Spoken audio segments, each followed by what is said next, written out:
Welcome, everyone, to another episode of I Love This, You Should Too. And we're part of the Alberta Podcast Network, which is locally grown and community supported. I'm Samantha Hees, and with me is my fabulous co-host, Indy Randawa. Oh, I'm fabulous You're today. Fabulous today. It's true. I'm wearing a lot of sequins. I hope they don't come through on the sound for the podcast. So how are you, Indy? I'm doing all right. Hopefully I'll get my own country to rule soon enough, after I discover I'm a secret royal. Yeah. How about you? I'm good. It's really smoky here, so I don't feel great, but I'm excited to talk about this movie. Yeah, I think the last time we were podcasting, we were saying this is the hottest this city has ever been, and it was. Since then, we've had the coldest day that it has ever been in that time in history as well. So we hit record highs and record lows in the same 2 weeks. So that's alarming. That is alarming, and I don't like it. And now there are fires all around us. Well, not near, but the smoke is blowing in and blotting out the sun. So it's a little apocalyptic, but most of this year has been a little apocalyptic. Exactly. So that's fine. It's a whole new world, but not in the fun Disney princess sort of way. No, there's no flying carpets here. Only airborne carcinogens. Oh. So this week is a little bit different. We've skipped the pre-episode for our movie and have decided to just charge on and do the sequel of what we did last week, which was The Princess Diaries. So this week we are talking about The Princess Diaries 2, Royal Engagement. Yes, not the royal wedding, as which I is think what we I said last time. week, yeah. And also not the royal engagement. It's just Princess Diaries 2, Royal Engagement. Yeah. So this is from 2004. It was written by Shonda Rhimes, which is, she's a big deal. I don't think she was such a big deal in 2004, but now she is very much kind of everywhere and has all the shows. And she is not well known for her light, fun princess stuff. No, she's known for her drama and murder and really dark kind of plots. I haven't seen most of that stuff, but I think maybe she has found her niche because, little spoiler on my opinion, I don't know that this is exactly her wheelhouse. Oh, no. But we are going to talk about all sorts of wonderful things in the kingdom of Genovia. But first, let's talk about our sponsor in the kingdom here of Edmonton and all the wonderful things they do for us. And that is the Edmonton Community Foundation. So this is a little foundation that acts as a bridge between donors and charities, and they're trying to create a strong and vibrant community for not just us, but many generations to come afterwards. And they have a cool thing where you can start an endowment fund for yourself or with a group, and once it reaches $10,000, you can start distributing funds. So, of course, we want to plug them for all the help they're doing for us and the community, but also if you want to start one of those for us, for Samantha and I. For the I Love This, You Should Too endowment? Yeah, we would appreciate that. Yeah, we'd like some endowment. And the Edmonton Community Foundation is working in partnership with the Edmonton Social Planning Council, and they're trying to measure and see how the community is doing, how to address things in our communities, much like a young Mia Thermopolis did as she found all those orphans on the street and gave them a castle. Yeah. So this is Edmonton's equivalent of giving orphans a castle. Perfect. And right now, our metaphorical orphans are millennials. So they're focusing on millennials because they are chronically underpaid, I would say. Mm-hmm. Because we know about that. We do know all about that, being millennials. And if you want to find out more about all the good work they're doing, you can go to ecfoundation.org. Perfect. Well, let's go get that money. Yeah. Fellow millennial. That's how they talk. Yeah. Hello, fellow millennial. Hello. But let's get into Princess Diaries 2, Royal Engagement. So, you loved the first one as a kid. You still loved it now, although maybe you see some flaws, but still, you're going to love it. Yeah. Now, part 2. When you had seen them, Which did you like better when you were a kid who was watching them for the first time? So this is gonna be kind of a bad answer, but they're so different that I think that I like them both equally. But yeah, I guess they are Like, quite they're different. very different movies. They are. This one is definitely more big budget and, like, kind of they go all out for it, whereas the other one was a little bit less budgety. A little less budgety, huh? Yeah. Like my life. As a millennial. As a millennial. So I think now seeing this as like a 33-year-old millennial, I can see some of the flaws with it, but overall, I think that this movie holds up and it was a really fun time to watch. How about now? Do you have a preference between 1 or 2? I think I like 2 better because it kind of did some of the things that we talked about last episode, like not going far enough and not going all out. And they did a really good job of like reprising some of the jokes from the first movie. So I think that I like the second movie because it is a little bit more on the funny side and also like really pays homage to the first movie. So Indy, I loved this movie. Did you? Not really. Like, I don't actually think it's a good movie.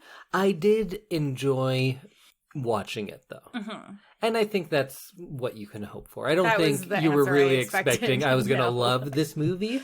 But I did actually like it better than the first one. And I did read a couple of reviews, or less reviews, and more just people giving their opinions on the internet. There weren't any professionals that I read. And I also talked to a few people who were big Princess Diaries fans. And it seems that the vast majority prefer 1 to 2. Really? And I disagree. But I guess I'm not coming from all of the books. Yes. Because I think the first movie was based on the first book, while this is kind of a standalone new thing, just using the characters. It uses the storyline and the characters, but isn't actually based on any of the books, of which I'm listening to right now. Oh, how are you liking your little revisit? I'm on book 4 now, and it's the first book that isn't narrated by Anne Hathaway, and I'm having trouble making the transition, so we'll see if I keep going. But I do think this was better, or at least more enjoyable than the first one. I think this one does more in its messaging than the first one, or at least messaging that I agree with. And a lot of the things that we complained about, like you were saying, have kind of been addressed in this one. Yes. And I think that they are making the characters bigger. The comedic moments are a little more in your face. And that could be too much in lots of movies, but this is a silly movie. So you want to like have those fun moments and you want it to be like larger than life. Yes. And at least in this one, the princess is on the right side of moral dilemmas, and they do some more highlighting of friendships. And of course, I'm still against like monarchies in general, but Princess Mia, or Queen Mia, seems to be a good monarch at least. And a lot of those things were not the case in the first movie. Like, they were wrong a lot of the time. And characters were bad, but portrayed to be heroic. But you just kind of hated them, or at least I did. In this one, perhaps it doesn't go far enough. It's not like abolishing the monarchy or anything. But they do take steps in the right direction. Right. At least friends in this movie can be friends. They're not terrible to each other. So there's things like that that make it a lot easier to like than the first movie.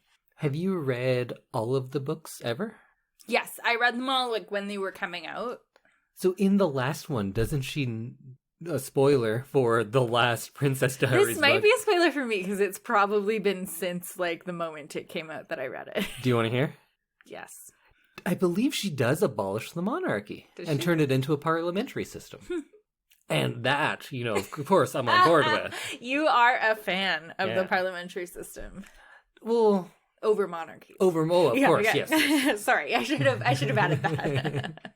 So I think this film definitely benefits from the fact that Mia's older, she's got some life experience, but they did write her in kind of the same way that she was written, like the clumsy kind of not always doing the right thing kind of character. And I think that's what kept her very lovable and very, like, similar to the original material. It's weird because she's similar to the part 1 version in many ways, but different in others. And it's, of course, she's going to grow and change. But I did find the growth of her character a little confusing at times. So she's the same in many ways, but when she sees the palace and everything, it's like the first time she's ever been there, but clearly she would have been there in the last 5 years, you'd think. Yeah. And she's also, like, materialistic in a way she never was before. Right. Like, when she sees all the jewelry and shoes and dresses, she goes crazy for that. But part 1 Mia would not have. No. Part 1 Mia was kind of actively against that, and especially the book Mia, but that we don't need to get into.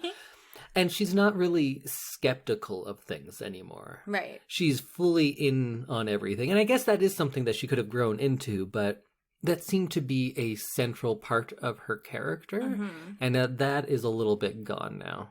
I agree with you that some things that kind of made her kind of went away, but I think it was helpful to move the plot forward because the central problem of her needing to be married in order to take the throne wouldn't have worked with her, you know, being like, I don't want to be a princess. I don't want all of the things that come with being a princess. I think that, like, this is dumb and that I don't want to do it.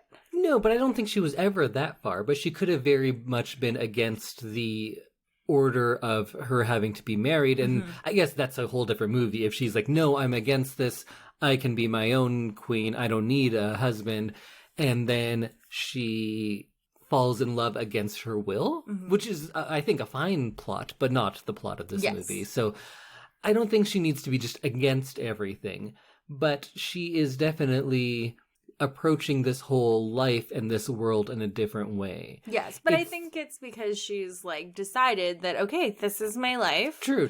I'm gonna do this for my father and for my grandfather and for the people of Genovia. And so she's really trying to be kind of like a people pleaser because she says, okay, I'll marry this Andrew Lord Jacoby or whatever his name is, and I will do what I have to do in order to make sure that the future of Genovia is, like, secure. And then she realizes that she can stand up for herself and that she can, like she does at the end of the movie when she makes a speech about not forcing their daughters to do the same thing they were forcing her to do. And I liked that kind of ending where she really truly kind of becomes a ruler because she stands up for herself. Oh, that's the best part of this, because this is an aspirational figure for young girls primarily, right? And I think a lot of her choices in the first movie, you'd be like, is that a good role model? But here, she clearly is. She's become better. And I know this isn't going to be like an extremely multi-dimensional film, but if you have just one dimension to go on of a character, if she is the hero like Mia is, why not make it a virtuous one? So I'm glad that they've done that in this one. Yes. And like what you were saying, I think that was one of my favorite choices, is that there's the very typical plot line of like, you have to get married in 30 days. Oh no. And that we've seen in all sorts of things and we are ready for it. But what I liked about this, it wasn't the typical plot of her railing against that. It was her resigning herself to this idea very quickly and saying like, this is what needs to be done for the country. The country's needs are greater than my own. Yeah. And sure, you could pick that apart and say like, well, what kind of a message is that? But it's a strong choice by a strong character, which is something we didn't always have in the past. So I really appreciated that. And I thought that got us away from a lot of typical stuff that we've seen many times and you just kind of have to get through to get to the good stuff of the movie. Yes. We just skipped all over that, and that was a lot of fun. I also like that there wasn't one guy that she had to marry. Like, she got to choose, and then she ended up not marrying him. But she had that choice in the moment of saying, like, here's 25 guys. Which one do you think? And that was nice because usually it's like the princess has to marry this specific prince. Yeah, and he's always the worst ever. And then evil. That's what makes the other guy look good in comparison. Yeah. So that brings us to the character of Andrew, who I think is very interesting. Like, he's not an interesting character, clearly. He's kind of meant to be like a middle-of-the-road nice guy. Yeah. But that is a very interesting choice, because this is the person that she kind of has to marry against her will. Yes. Not exactly forced into it, but No. essentially forced into it. It's so an she arranged has marriage. some say, but not fully, Yes. right? And typically in a movie, this guy would be the worst person ever. You'd show him cheating on her or things like that. So we know that he's bad, and now we have to cheer for the other love interest. That's not what we get here. Like, I like that they didn't make Andrew that bad of a guy.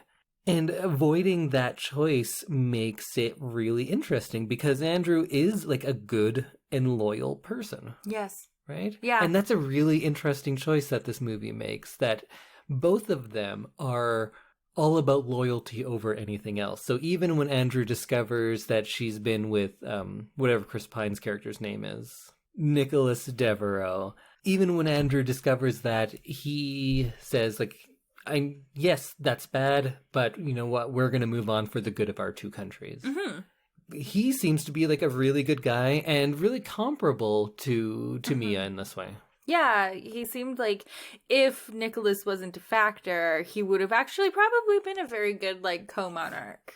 Oh, definitely. Yeah. Of course, again, this would just be a completely different movie. Yes. But what I would have loved is if this is the plot, and then she gets swept off her feet by some guy who comes in, but then she ends up going back to Andrew and, like, realizing that, like, yeah, we were forced into this kind of, but those traits that made you go along with this, and me, those are also traits that are a great foundation for a marriage. Yes.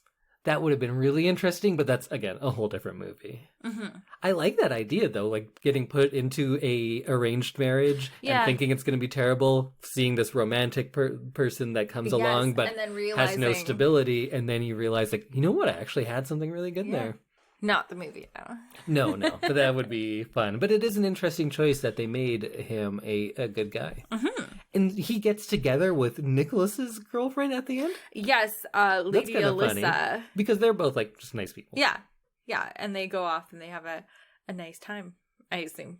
I think so, because then Andrew, he's a good guy. He's a good guy. I liked him. He was very clearly brought up for, like, that specific reason. Like, you can tell that he, like, was meant to marry someone royal. So then let's talk about the main love interest. It's Chris Pine playing Nicholas Devereaux in his feature film debut, or at least big movie. He may have done some small stuff before that.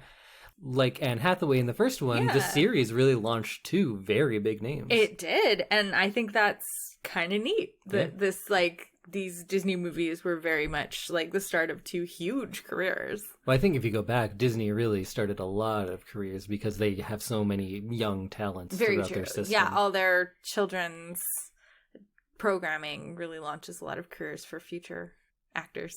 So Nicholas is the nephew of Viscount Mabrey, who is the villain of the movie. Jonathan Rhys-Davies. Yes, and who's like just chewing the scenery, twirling his mustache. Oh my God, he's going for it. So good, though. Like, he did a very good job of being evil in a movie that doesn't have a lot of bad stuff in it, right? Like, it's a Disney movie, right? So we're not going to have, like, a true Bond villain or anything.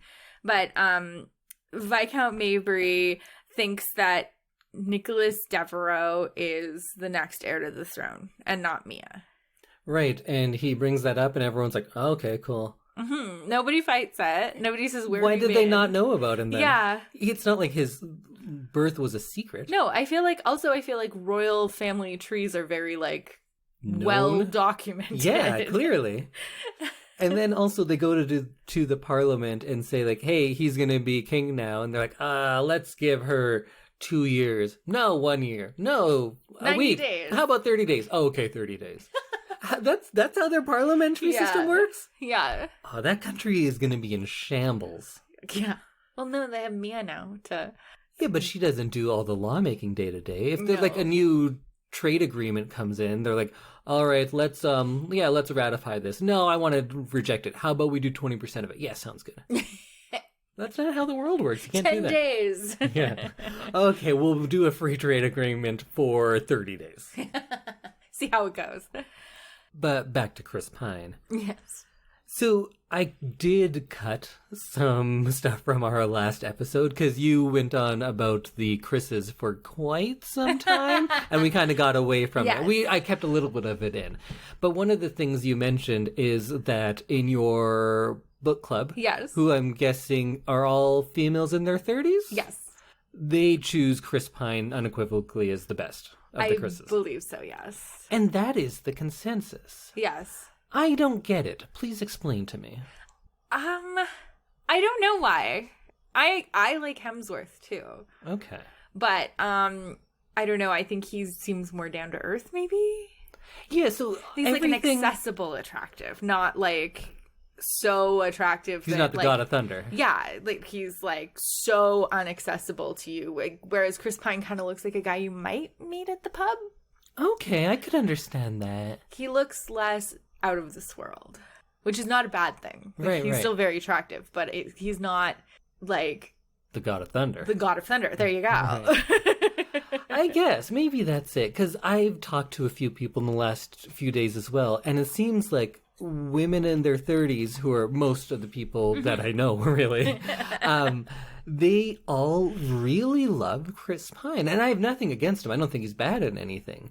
But then when I ask why, I got a few different responses of people saying, oh, well, he's really good to women.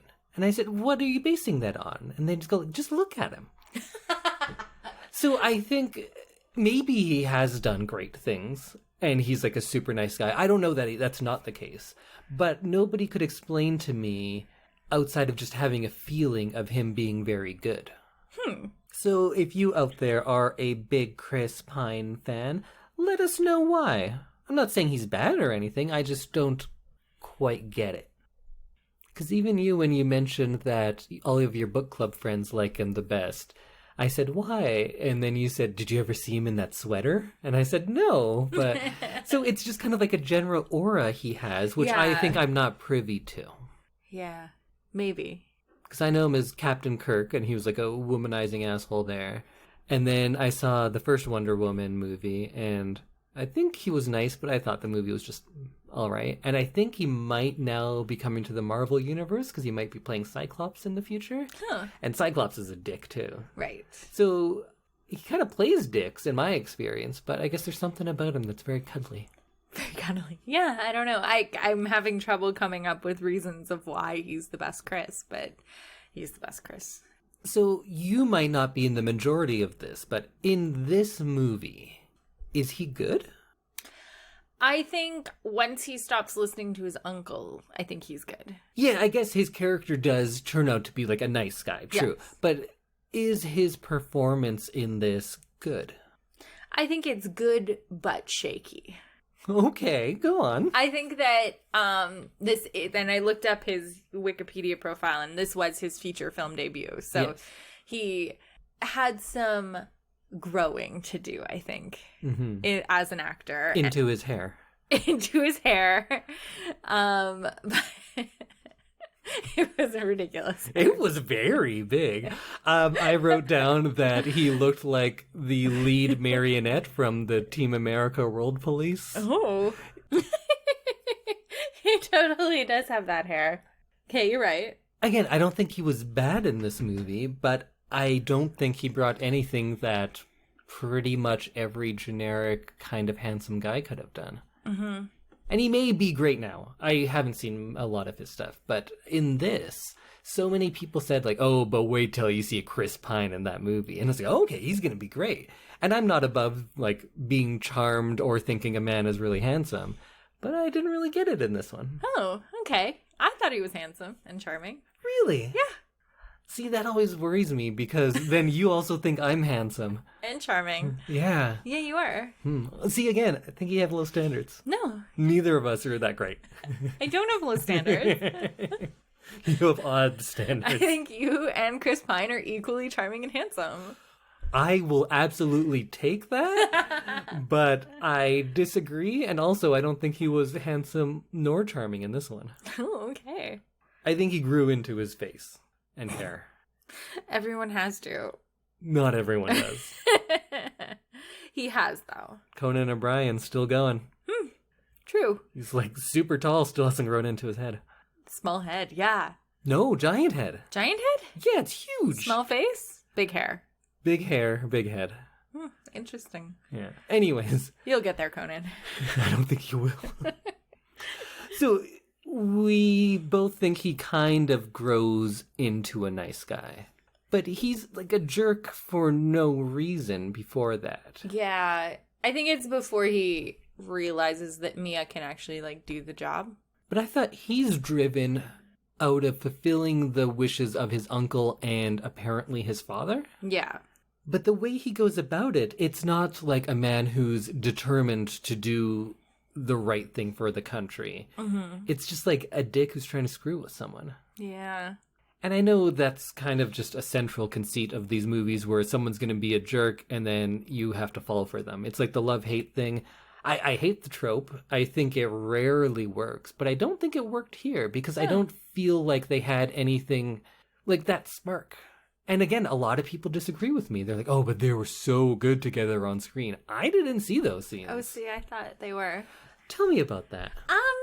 I think that they just worked really well. Like, the chemistry was there for me. In which scenes? Like the archery scene.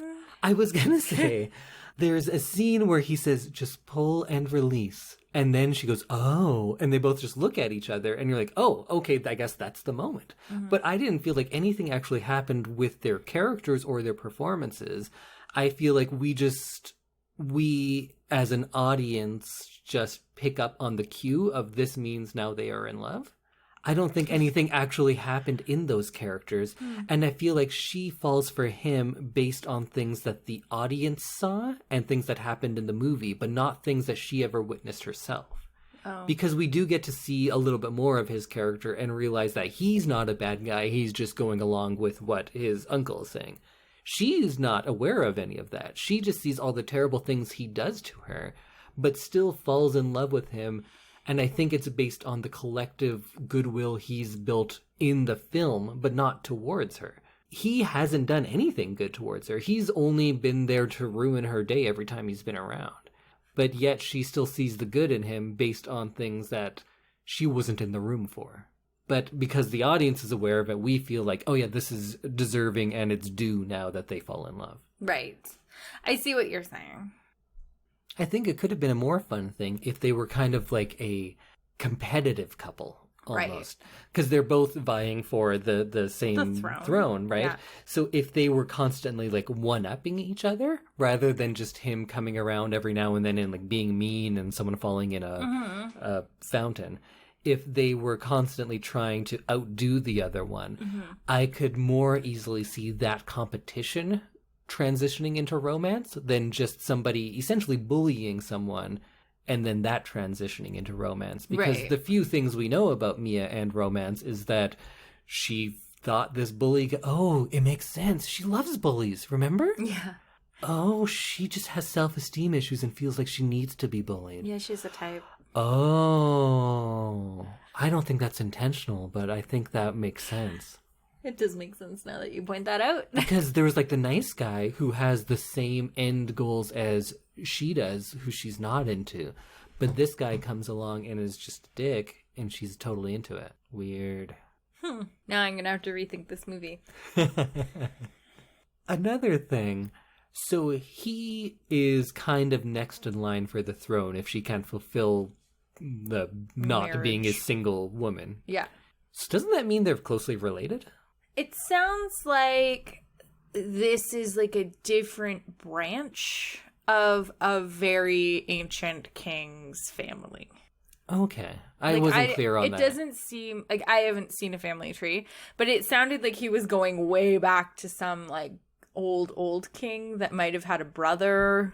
Oh, all I remember hearing was when he said, oh yeah, but he's my wife's sister's son. And everyone goes, oh, okay. I thought that was the case. I might be wrong because a lot of that I didn't pay as close attention to, but it seems like if they're both the two who are next in line, and we do have that different bloodline of those barons, and since they're not even being considered, I feel like this has to be in the same bloodline. Because if they were going different, they have those barons already, the baron and the baroness. So doesn't this have to be in the same bloodline based on Genovian rules? I'm choosing to believe that this is like a brother of a former king who, you know, had his own family, and this is like the next closely related person, but not like... So they're like second cousins. Or fifth cousins. But they are cousins. Yeah, I think so. Man, I shouldn't have said all those things about Chris Pine. People are going to be so angry at me. I had no idea he was so well loved until this week. Yeah. I had no idea. Again, nothing wrong with him, but I don't know, like Chris Pine, is he that great? Yeah, he's that great. I don't see... What movie was he in where he's great? All of them. Okay. While we're talking about the potential cousins ruling Genovia, how does this country work? What language do they speak? All of them. English, Spanish, French, and Italian. That's a little odd. And also their accents. Like in Parliament, everyone has a different accent. Yes. So they're meant to be like a UN of a country. Kinda, everybody's from other places. So are they all displaced? Or do people move here for, like, I don't know, business? It doesn't seem like Genovia has gotten out of the 1820s. Right? It seems like a very agricultural country. There's like little villages. And crops. Yeah, crops. There's some crops. All of the buildings seem to be like half scale or something. They don't really seem full size. It's very storybook. Yes. Yeah, and I think that's the point. But I think like it is also literally too small. Like the doors seem to be like 5 feet high. I didn't notice that. It's kind of like where Belle is from in Beauty and the Beast. Yes. Right? It's just it's very provincial. Quaint provincial town. But the entire country is a quaint provincial town. Yes. I think it is like the size of a city. I don't think it's much bigger than that. Right. Maybe it's like outfields. I think they were trying to go for like a Monaco for it, but it seems much more... quaint. Yeah. Uh-huh. So it's something like a Andorra or a Liechtenstein, maybe. Yeah. It's not as glamorous as Monaco. No. Except all the royal buildings. Yeah, those they are look quite pretty glamorous. Yeah. But I was saying like the race cars and the casinos and the film festivals. I think there's no casinos in Genovia. No, it's illegal. I don't actually know if it's illegal, but Probably. It seems under like punishment of beheading. Seems like a very wholesome place. Aldovia? Or Aldovia is Christmas Prince? Aldovia is Christmas Prince. What about Sokovia? I don't know what Sokovia I think Sokovia is Avengers. Like... Oh, okay. That's where Scarlet Witch and Quicksilver are from. I was going to say, is that some kind of like affliction? Really bad Sokovia. Oh man, my Sokovia's acting up again. Yeah. What about Cordovia? That's where the Prince and BoJack Horseman is from. There's Cordovia. A Prince and BoJack Horseman? Yeah, the Prince of Cordovia. Oh. Or Sokovia, or Aldovia, or Genovia. One of those. Now I'm confused. But one other thing about this one, I made a point of bringing up how the 3 people of color were cut from the first movie who were in the book. Mm-hmm. And in this one, they made a lot more people of color in it. Like about 33% of Sokovia is black. No, Genovia of Genovia is black. Which you're like, oh, cool. How many of them speak? I don't remember. 0. But I bet you're going to tell me. I don't think any of them speak. Unless you... Except for Raven-Symoné. Unless you count Raven-Symoné, who is a princess from Africa.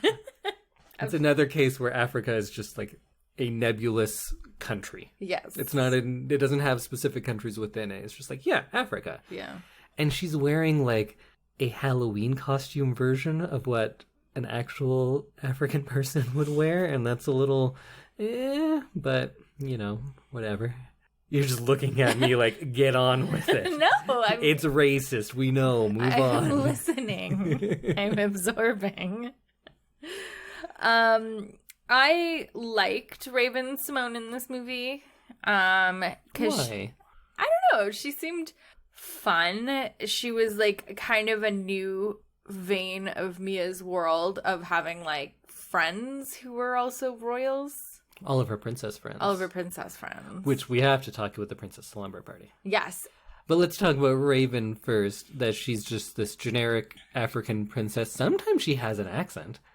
But she doesn't have many lines at all. Vaguely British. I think she was going for an African country, but she couldn't hit it, so it just reads as generic. Yeah. Or maybe that's what she was told to do, because I don't think she's supposed to be any specific country. No, right? She's just from there. Yeah. Just as Genovia is generic Europe, she is generic Africa. Yes.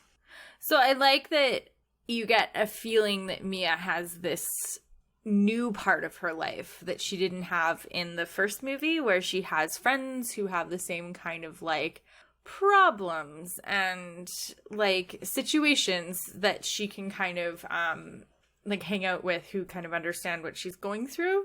And I also thought she was kind of fun during the slumber party scene.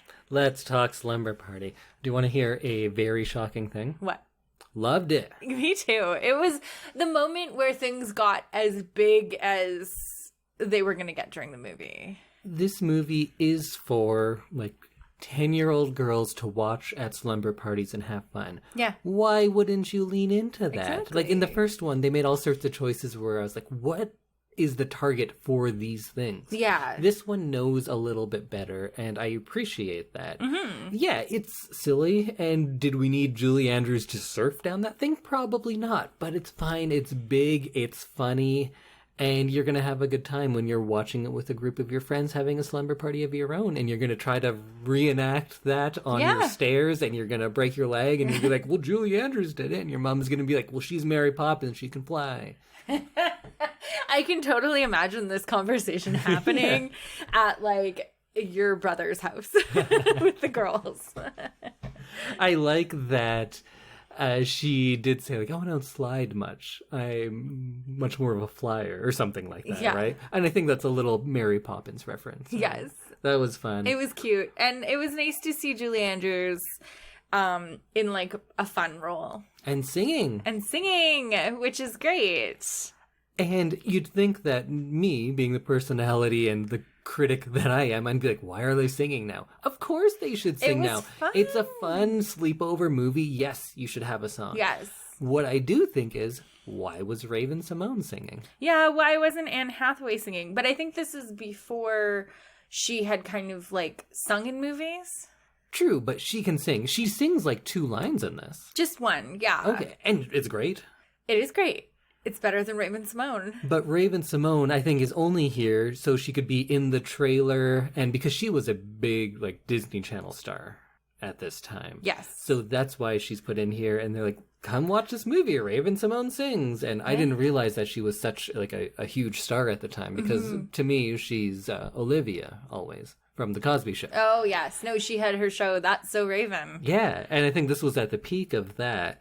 And they gave her a song instead of Anne Hathaway with Julie Andrews, which seemed strange. You either let Julie Andrews sing, or you make it the two of them, because it's their story. This movie is the first time Julie Andrews had sung in public or on screen since she had throat surgery in 1997. Right. Which is why she's not classic Julie Andrews. Sure. But that throat surgery, like, fucked up her vocal cords.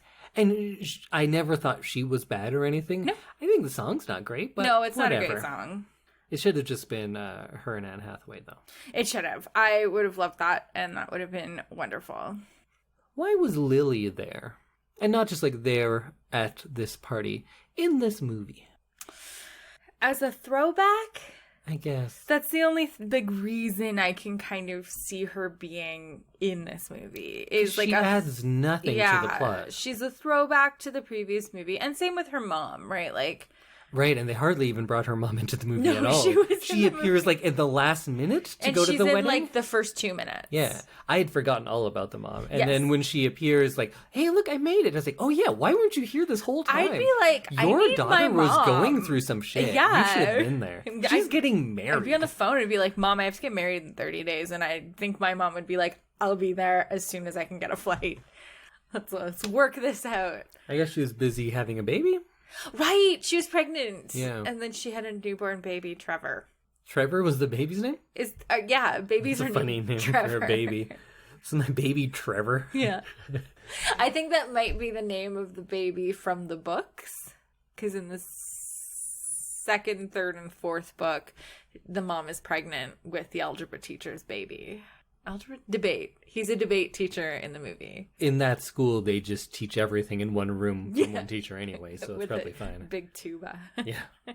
Yeah, Lily was less annoying in this one, but she was also less opinionated. And I guess that's not like what her character was, but I do like that they're actually friends in this.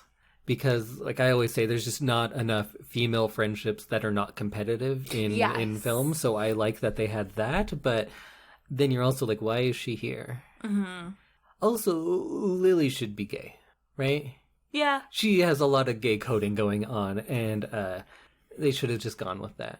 Instead of bringing that guy who just yells. Like the American guy. And they always talk about, Americans. Half of them have American accents, yes, so I don't know what they're talking about. The captain of the guard? Yeah. Yeah. Who's like from Kentucky or something, by the way he sounds. Yeah. I don't understand why she would like him either. Yeah. Nothing about her character seems to go with that. Yeah, I don't know.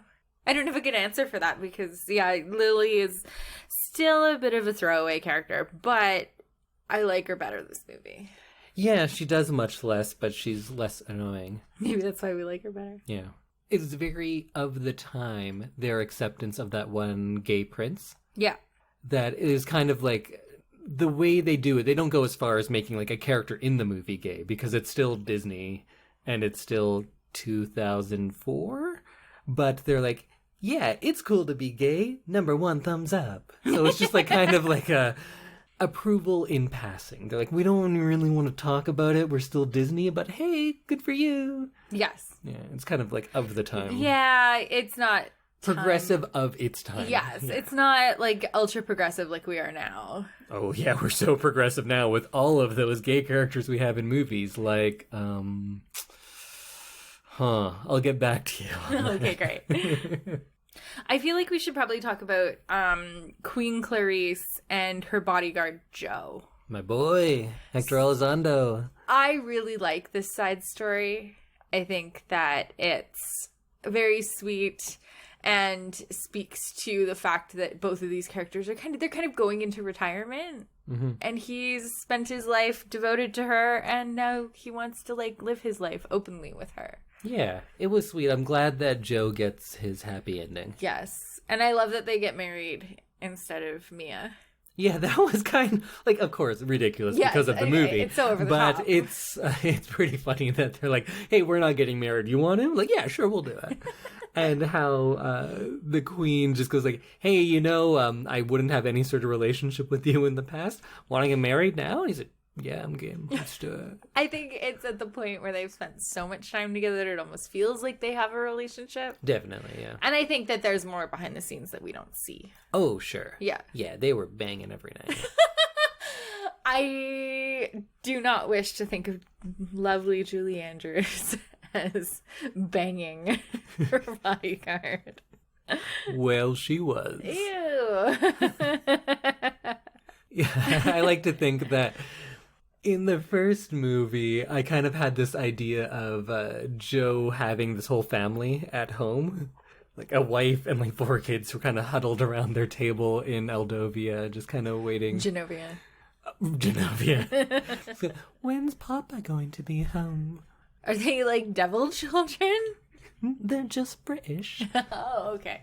Which, as a child, makes you seem spooky to people with our accents. Yeah, it's a spooky child. Mummy, is Papa gone to sleep? I want him to sleep. forever. Oh, God. But anyways, he has his family at home who just, like, misses him. And then this time he has to come home and, like, well, kids, I'm married now. I'm married to the queen. You're never going to see me again. Also, it's kind of sad because Joe's family isn't at the wedding. I assume he has some family.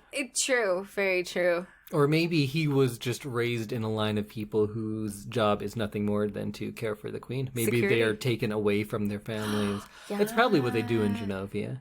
No, that sounds scary. Yeah. Genovia? There's a lot going on behind the scenes in Genovia. They have no functioning government. I totally believe that they have a, like, clan of people that they just take out of some peasant's place and they make them work in the royal guard or whatever it is they're doing. Because there's a lot of strange things going on with their security systems. There is. Who's that guy? What guy? Who looks like the boy who played keyboards with M&M's, but now he's gone to university and got really into the Strokes and went to Europe for one summer? Lionel. Yeah, he looks like that other guy went to Europe for a little bit. He got streaks. Yeah. Why is that character in this movie? Comedic relief. Was he funny? No. I think he was there to show that there is more, like, dimension to the Royal Guard. I don't know.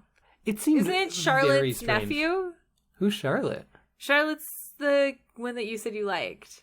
Oh, like the assistant? Yeah. She's good. Yeah, she's really good. She doesn't have nearly enough to do, but in the first movie and in this one, I think that might be Garry Marshall's daughter. Oh, really? I'm not sure about that. But anyway, she was great. I would have loved to have seen more of her. So instead of having Lionel, show me more of her. Yeah, she is Garry Marshall's daughter. Kathleen Marshall. Yeah, I liked Charlotte. She was very, like, supportive and in the background, and you could tell that she really cared about her job. Yeah. Like, this was her purpose. This was the job for Charlotte. There was no other job for her. But she does a very good job, and you can tell that she knows everything she knows for this reason. And it was kind of fun in the first movie to see her, like, during Mia's princess lessons. You could see her kind of in the background, like, taking notes almost. She was great in that movie. We didn't, I think, talk about her in the first movie, but she was, like, low-key one of my favorite characters in the movie. Mm-hmm. So, yay, Charlotte. And I wanted to know more about her. Yeah, not Lionel. When he spoke for the first time, I think I said to you, like, he can't be the love interest. Why are we getting an introduction to him? And I still don't know why. He never, like, it never paid off. No, it didn't. He was just kind of there. I think he helped out in the end, but it could easily have been done by any sort of other plot contrivance. Very true. And there was, like, more guards than there was in the previous movie because they were in San Francisco. Right. So, I don't know. Because you have that guy who bangs the stick always. You have the guy who yells a lot. Like, why do we need to see this much about these guards? Maybe there's some sort of, like, cloning system going on. I'm not sure. But there's like something going on in Genovia. Yeah. I don't think they're stormtroopers. There's something. No. Something's happening. I don't think so. Okay, then they're just stolen from their families and forced into this. No. I think so. No. Where's Joe's family? Joe doesn't have a family. Exactly. That's what I'm saying. They perished in the Great War. Oh, against Eldovia. No. Oh, maybe. The Christmas Prince and Mia. Oh, I have an idea for a sequel. We'll get to it later. Okay. Perfect. I want you to think as well. I want to pitch sequels at the end of this, guy. Okay, sounds good. Other characters who don't really need to be there, but in this case I love, the maids. Oh, the maids were funny. What were their names again? Brigitte and Brigitta. Their curtsy bow thing is like one of my favorites. And people hate them. Why? People who, I think Princess Diaries fans and I do not view these movies in the same way. Because they think they're not funny at all. They think they're annoying and they ruin it. I think they were legitimately hilarious. And I think their physical comedy was great. I think their timing was great. Mm-hmm. I think the idea that they have been choreographing these things like on their free time to do in front of her is very funny to me. I think the funny thing is that they are clearly trained to be ladies' maids. and they like take their job very seriously. And isn't it revealed that they're talented in all sorts of other ways? Because they play instruments or something? They sing a song and they dance. They like and they're good. Tap dance and they do some like gymnastics. Yeah. And they sing the whole song. And you know what? It's this kind of goes in line with my thinking of people are stolen from their families and trained only to appease the royals. Because why would just someone who is a maid... And, like, of course, they have to have many talents, but they shouldn't need to know how to juggle and sing and play instruments. I think that's just, like, personal I think they're being trained for the enjoyment of the royals. Oh, okay. But they were very funny.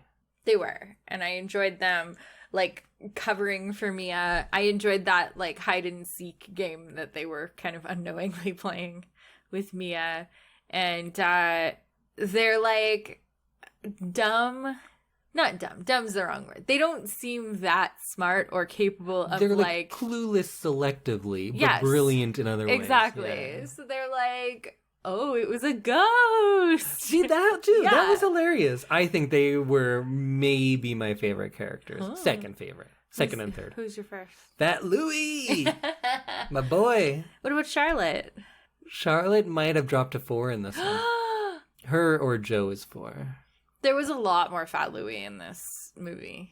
That's what I wanted, so I'm happy. You're happy? 4 stars? For Fat Louis' performance. One character who I really didn't like and just kind of came out of nowhere was that one reporter? ? Elsie Kentworthy? I think so. We get introduced to her as the host of a cooking show. Eggs with Elsie. I think it's a morning broadcast show. But doesn't she actually cook on the show in her kitchen? I think it's like a prop. I think it's like, because her clothesline is "May your eggs always be sunny side up." And she just like holds up a pan. If her clothing line is "May your eggs always be sunny side up," and she holds a pan always, doesn't that make it seem like she has a cooking show? It does. If your show has you cooking on it, I'm going to say that's a cooking show. I think it's just a bit. Of her cooking? No, I think it's just a bit that they use for the tagline. But the bit is her cooking, yes? On her show? Yes. She cooks on the show.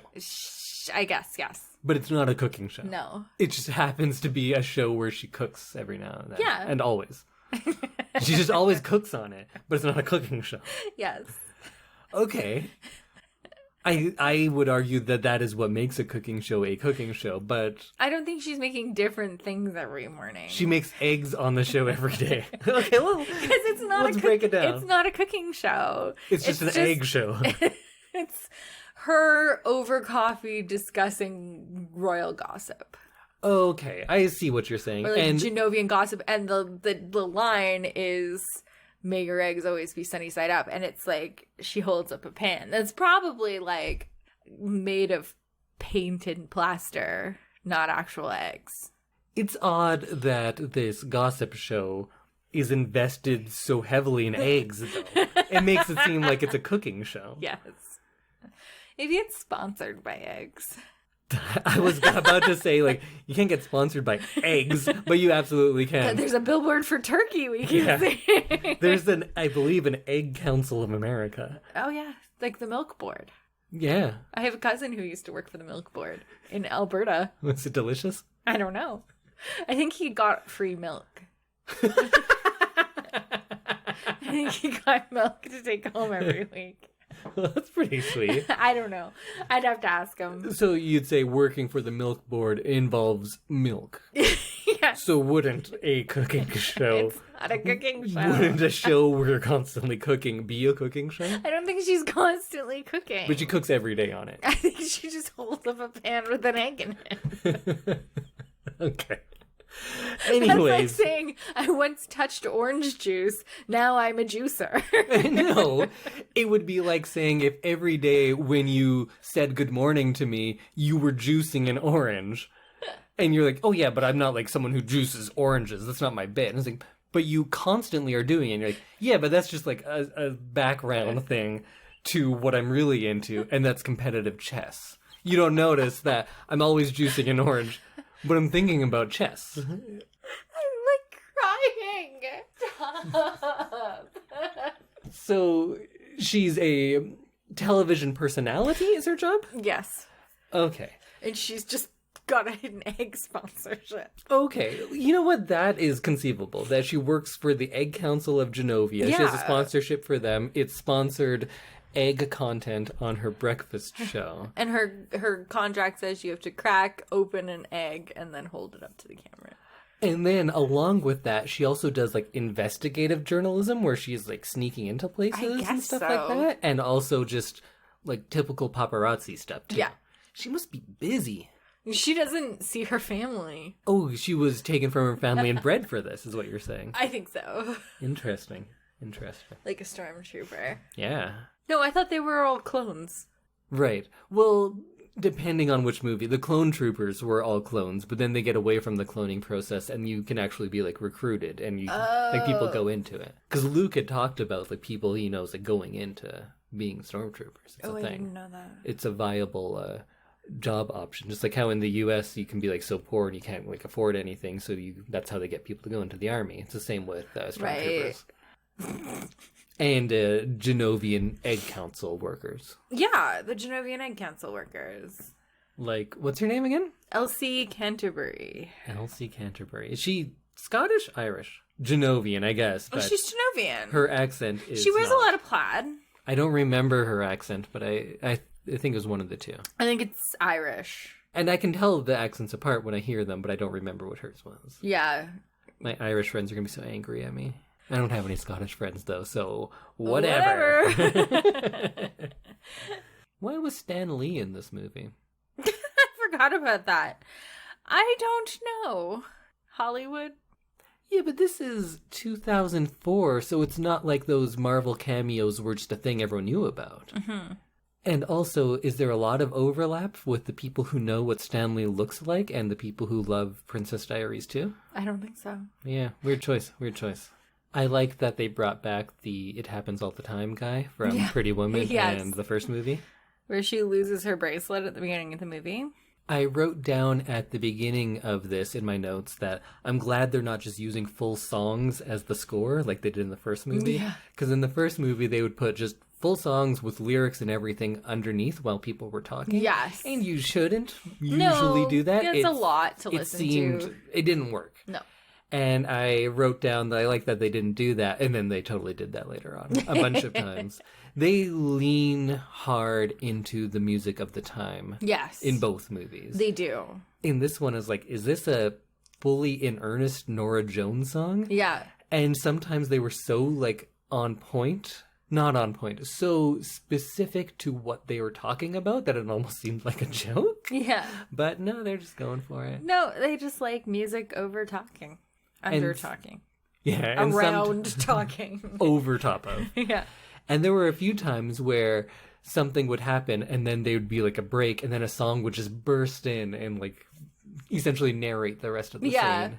So towards the end of the movie, now we're meant to like Chris Pine because he admits that like, no, I'm not the right one for this job. She is. And I liked that. I liked how it came about because you do have to have a turn in him, right? Yes. And I think that it wasn't anything big and far-fetched. It was just that he sees her character and believes that she'll do well. Yeah.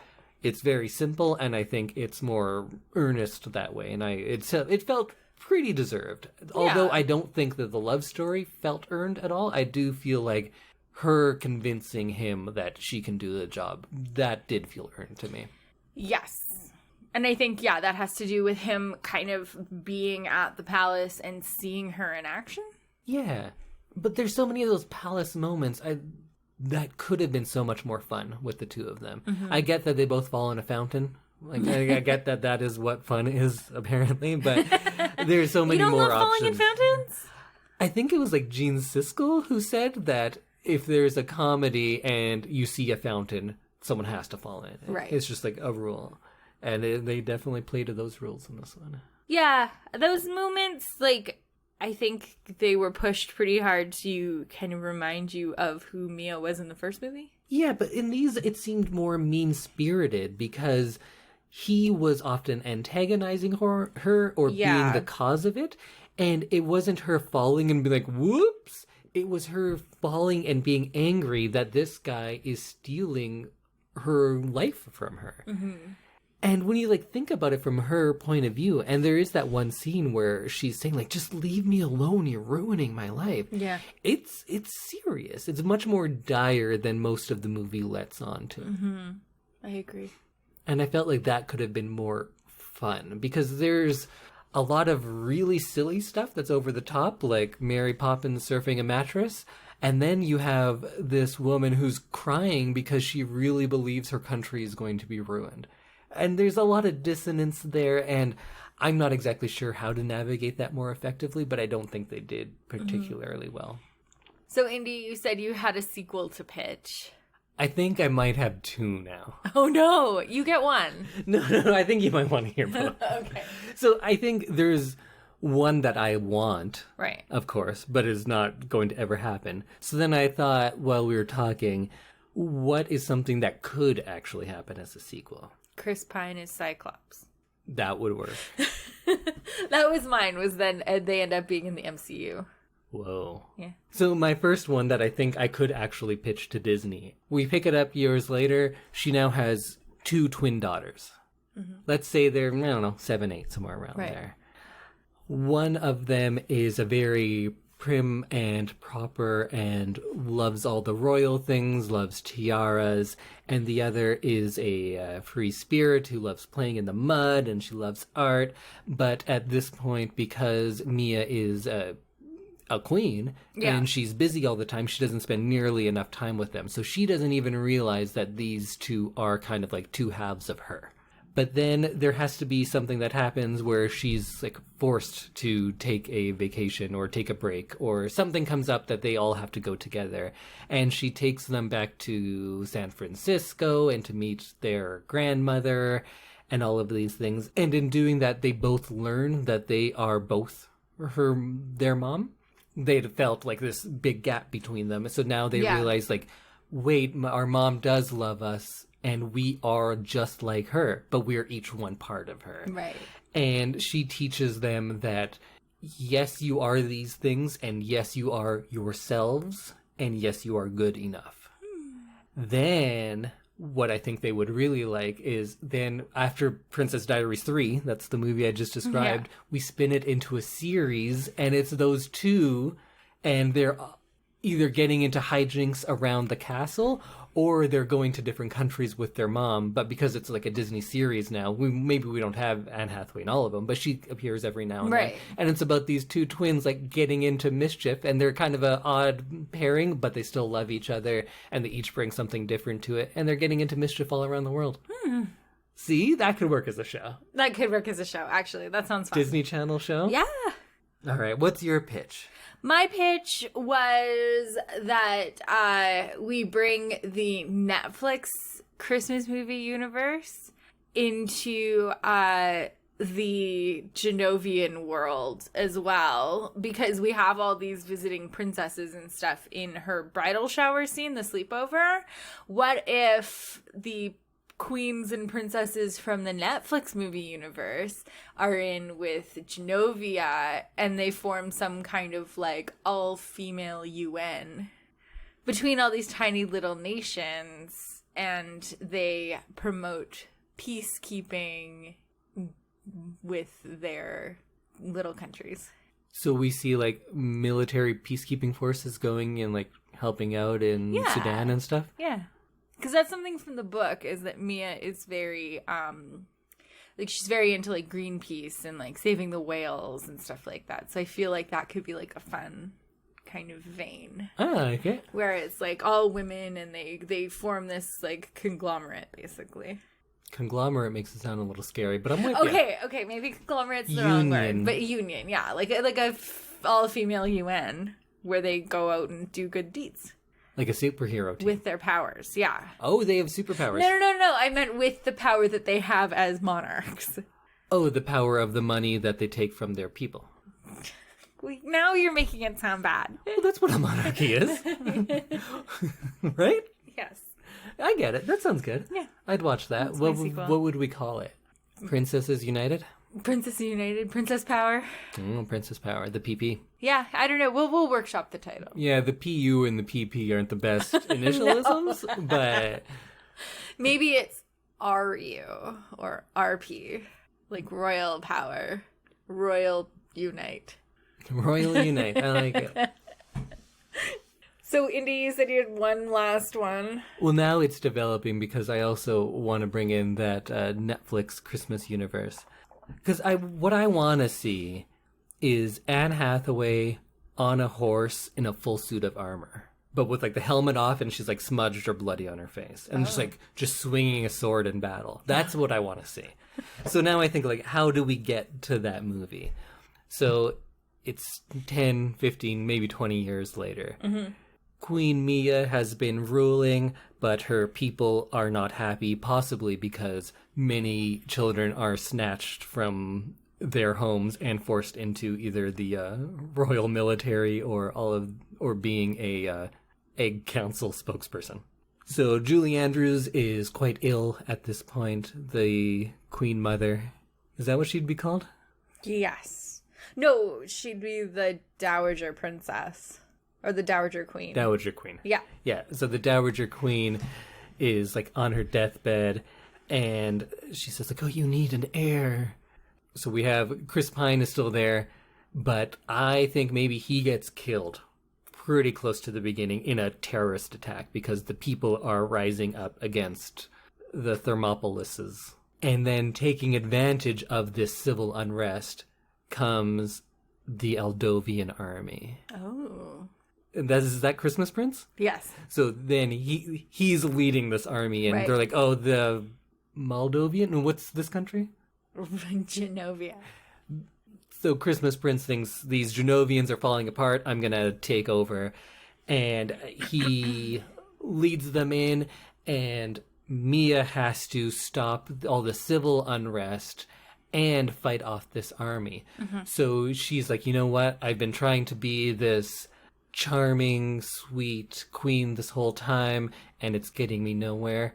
I only have one thing left to do, and I'm going to fight. So she leads the army herself on a horse, full suit of armor, and she takes them into battle. And then seeing what she's willing to sacrifice, her people join behind her, and they're finally united again against the tyrant king, whatever that guy is.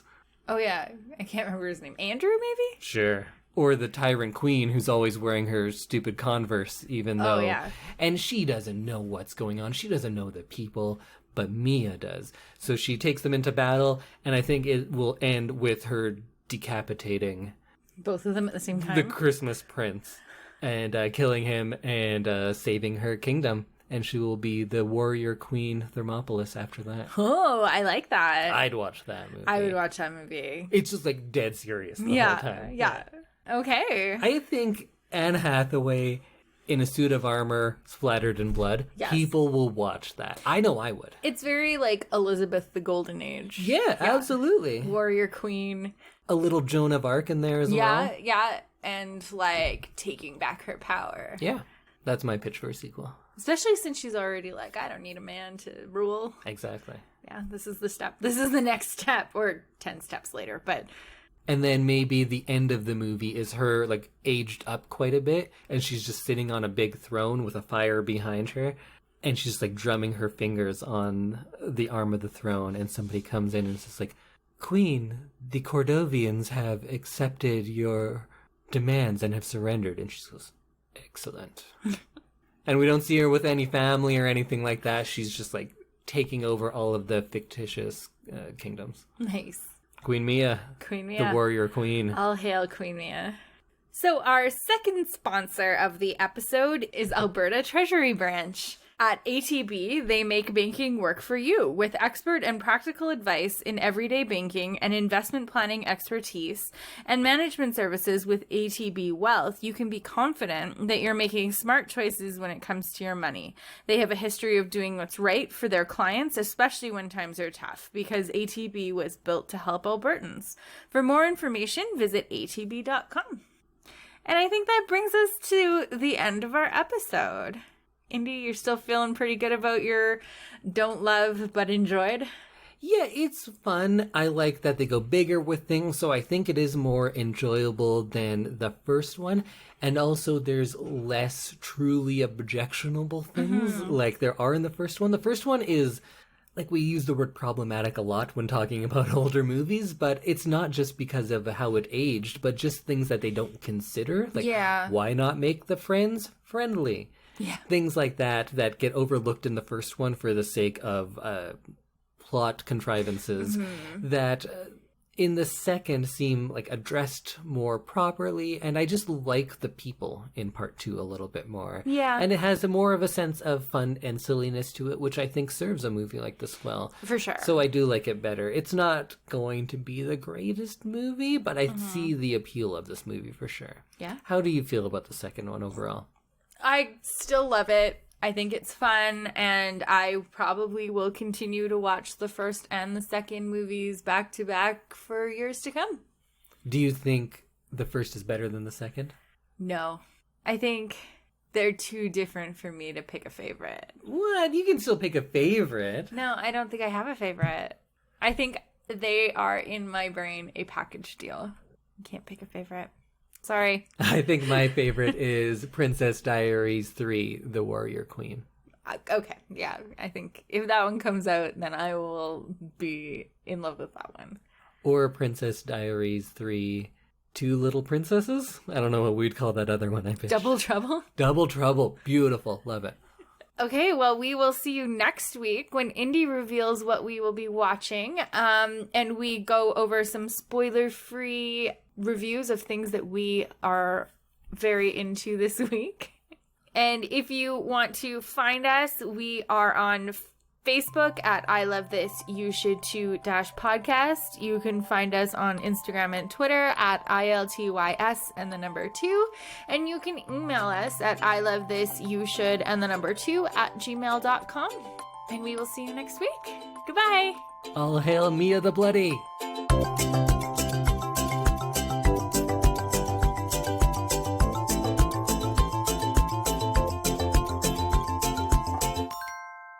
I wasn't listening.